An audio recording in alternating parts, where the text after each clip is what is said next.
Жігіттер, ассалаумағалейкум. Қалайсыңдар, амансыңдар ма? Жігіттер, мынау жаңаөзендіктердің деп істеп кеткендері ұят болып кетті ғой, мынау шыны керек. Қарабастардың қамышын Астанаға министерствоның алдына барып абыройды төгіп жаңаөзеннің адайларын. Бұлар дейтін бір құныққандық қой. Олардан да басқа қарайған адам жұмыссыз жүр ғой, мысалы. Жұмыссыздан да бөлек жұмыс жасап жатырық біздер, мысалы 150-200 мың ғана қанағат тұтып бала шағамызды асырап жатырық қой.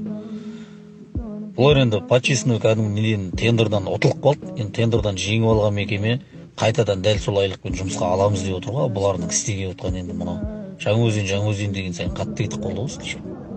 Өзімізде адайдың баласымыз, жігіттеріміздің мынандай болып Астанаға барып позор болып кәдімгідей далаға түнеп позор болып айлық сұрап ақша сұрайды деген ұят сат сияқты.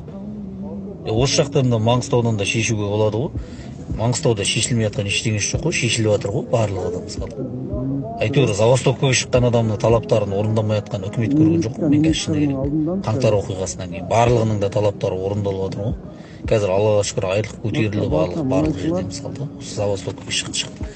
Енді барлығының да мысалы қарап отырсаң бала шағасы бар үйінде күтіп отқан. Енді не болды, ал барды барлығын ұстап алып кетті. Ол заң бойынша действительно ұстап алады, енді өйткені олардың істеп отқаны заңға сәйкес емес қой, қарап отқанда. Айлық бермейміз, жұмыстан шығыңдар, қайтадан алмаймыз деп отса, онда түсінер едім мен, не? Қайтадан аламыз сол айлықпен. 700 мың деген тиючі қарайған айлық қой. Жігіттер, мен мысалы 700 мың ұстап көрген жоқпын ғой, өйтіп айлық қылып. Кредит алып ұстап көрдік, әңгіме жоқ, бірақ зарплата есебінде ондай ақша ұстап көрмеппіз. Ал оны дейтін Қазақстанда қарайған халық бар, мысалы 18-19 миллион халық бар. Оның барлығы өйтіп митингке шығып тек анау дей беретін болса, Қазақстан қазақ болмай кетеді ғой. Ол тупойлардың әңгімесі ғой, ол тек дұрыс емес, мынау деп. Енді осылардың кесірінен мысалы Маңғыстаудың халқы жапа шегуі мүмкін. Артынан қайтадан митинг ұйымдастырып, айқай шу болып. Бұлар мен түсінер едім.